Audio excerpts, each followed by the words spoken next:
Hello, BookTube. I've got a little mail for you today. I know it's a Sunday, and mail is not delivered on Sunday, but it is if you are extra sexy. There is such a thing as sexy mail.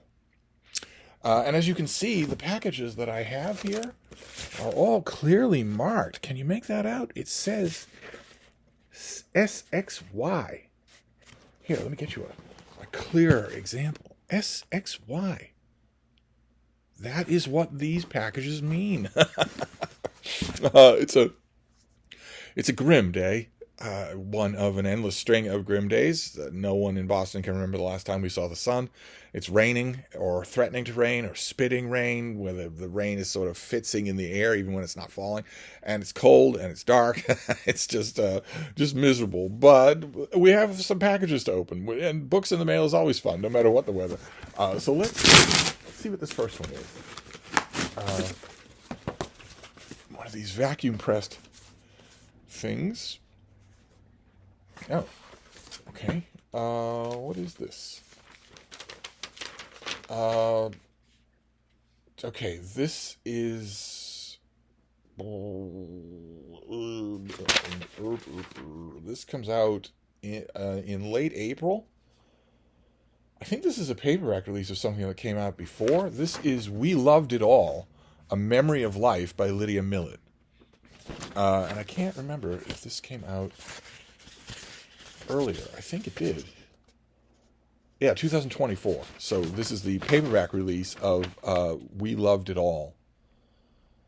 The author's first nonfiction book, which combines the precision of fact with the power of narrative to evoke our enmeshment in the more than human world.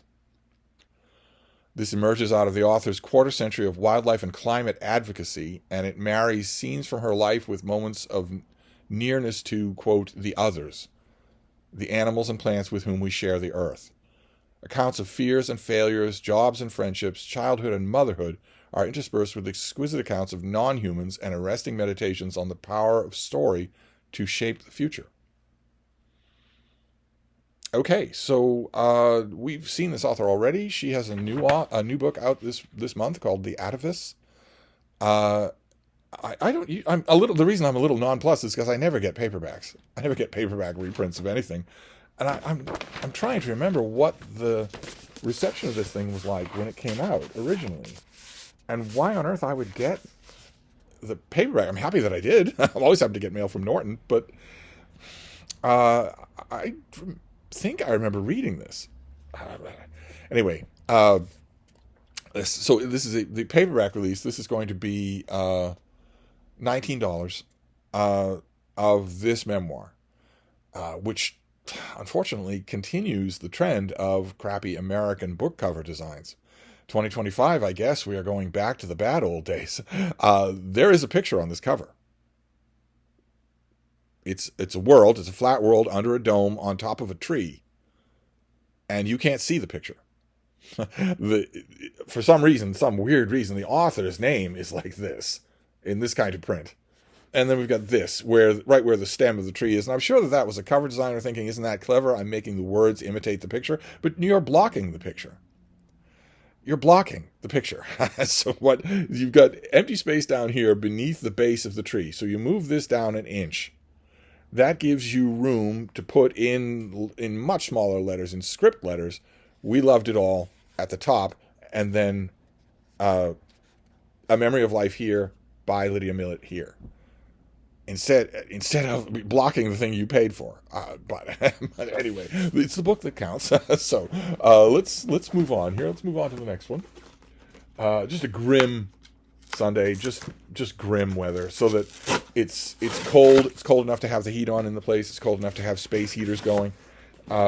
Even though we're in mid-April and we're in the middle of the Anthropocene, so by mid-April it should be in the 90s here in New England.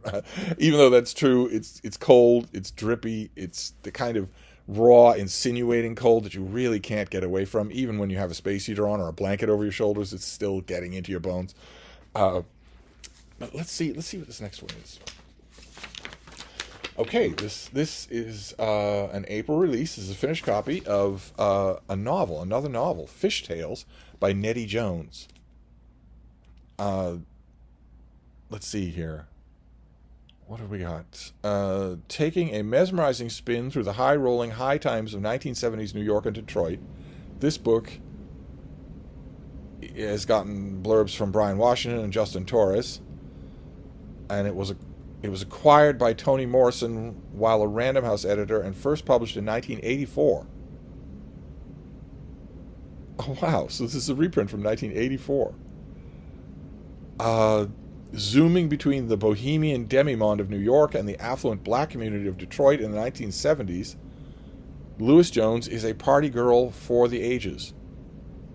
She's got a man's name, but her name is Lois, but she's a party girl for the ages. A woman in her 30s who has reached a point of freedom, confidence, and mayhem. She is supported in her adventures in every way by her husband, Woody. He is accompanied by his friend Kitty Cat, a gay hustler with an impeccable style and a knack for finding all the best spots.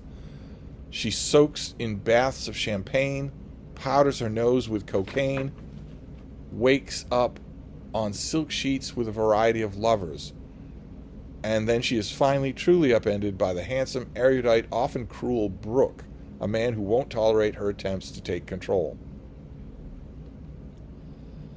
Okay, I'm racking my brains trying to remember this thing from 1984, and I'm coming up blank. So it's a reprint, but it will be a first read for me. How interesting. Is the author still alive? Nettie Jones is a recipient of National Endowment for the Arts, an Individual Artist Award, a Yaddo Foundation Fellowship, Michigan Council for the Arts Grant, and Fishtails is her debut novel. Acquired by Toni Morrison when Toni Morrison was an editor at Random House.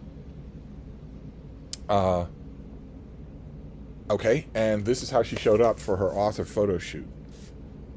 Not only sick, but naked. So, but maybe that was to get in spirit of the times. So, all right, so a 1984 novel that I think I missed. And then the last package that we'll deal with here. For some Sunday mail. How fun is that? This is an advance copy. Oh, good. I've already started on this. I dipped a toe in it because I had the PDF, The Civilized Way to Read a Book. This is a new biography of the great poet Cavafy. This is by Gregory Justanis and Peter Jeffries. It's called Constantine Cavafy, A New Biography. New from Farrar, Straus and Giroux. This comes out in the middle of August. Very good. Very glad to have an advance copy. This is going to be a major biography for the year. Going to be written about everywhere. I wonder if somebody will trundle Daniel Mendelsohn out of his Homer funk and get him to write about Cavafy. They should, but he'd probably ask $1 million. So we're told that Cavafy lived from 1863 to 1933. Was convinced he would be a great poet, but you might not know that from his early writings. Fueled by ambition alone, he renounced almost his entire body of work in middle age and began anew, writing queer poetry that conjured an Alexandria of hidden desires and crumbling empires. Okay, this pub sheet was written in 2025. Cavafy most certainly did not write what in 2025 is connoted by queer literature. He most certainly did not do that. He would have been insulted by it. But I know what the writer of the pub sheet means. He has single-handedly made his canon of 154 works a global phenomenon, refusing to let E.M. Forster publish his works in English, personally distributing his endlessly reworked pieces, and ruthlessly curating his literary reputation at the cost of all his closest relationships. It squares with the one other biography of this person that I've read, which was that he was a monumental Vesuvius-style a-hole. Because only an a-hole ruthlessly curates his literary reputation at the cost of his closest relationships. Only an a-hole does that. This calculated rise to fame has made Cavafy equal parts myth and legend. But who was the man behind the myth?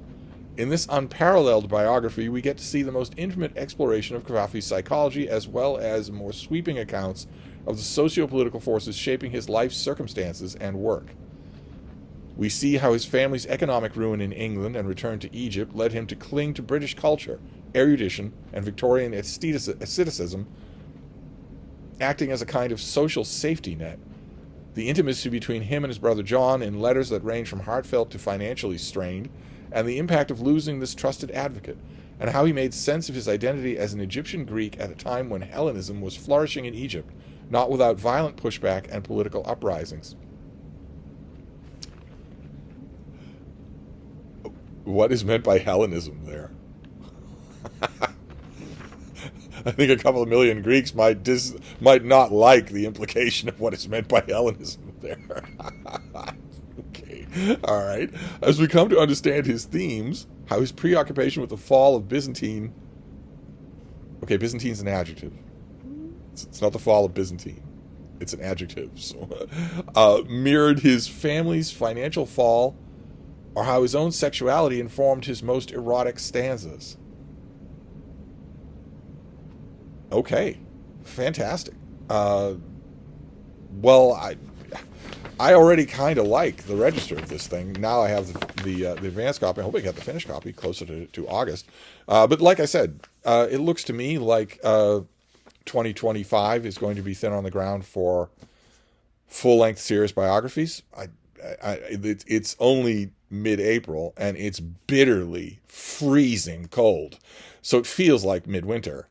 That's too early to tell because, of course, the season for saturating the market with big serious biographies is the autumn, and oftentimes there'll be curveballs there. There'll be big biographies I didn't know anything about, despite poring over catalogs. But even so, my instinct, my spidey sense tells me that 2025 is going to be a little light on the ground for serious biographies. Actually, 2024 was as well, and I'm gonna appreciate that paucity of serious biographies because all the years that follow this one are going to have big, full-length celebratory biographies, but only of Nazis, only of evil people. So I should count my blessings that Cavafy's going to get in there. You're never going to have a biography of a gay poet from 2026 on. In the American book publishing market, that's never going to happen. So I should count my blessings. But if I'm right that it's going to be fairly thin, then this is going to stand out all the more. This is a serious biography. And it has, even from the part that I read, it has some contentiousness in its bones. So it's not just a biography like that Pessoa biography that came out a couple of years ago was not contentious. It was meant to be the final word on the subject, and it was. It will be, I'm sure, the final word on the subject. But it wasn't contentious. It wasn't trying to put forward any kind of new ideas or upturning of the subject. And this book a little bit is, even in the part that I read, and the rest of it could do even more. And that tends to get people out of the woodwork to review it. So I'd be willing to bet that in August this thing will be reviewed everywhere. But anyway, that is the mail. So we have a big fat biography. We have a hardcover reprint of a 1984 novel, and we have a paperback reprint of Memoir Entwined with Nature, enmeshed, I believe was the pub sheet's word, with nature. So that's our mail for a Sunday. Not bad for a day when there's no mail to non-sexy people. So I'll wrap this up for now, and I'll be back. Thank you, BookTube.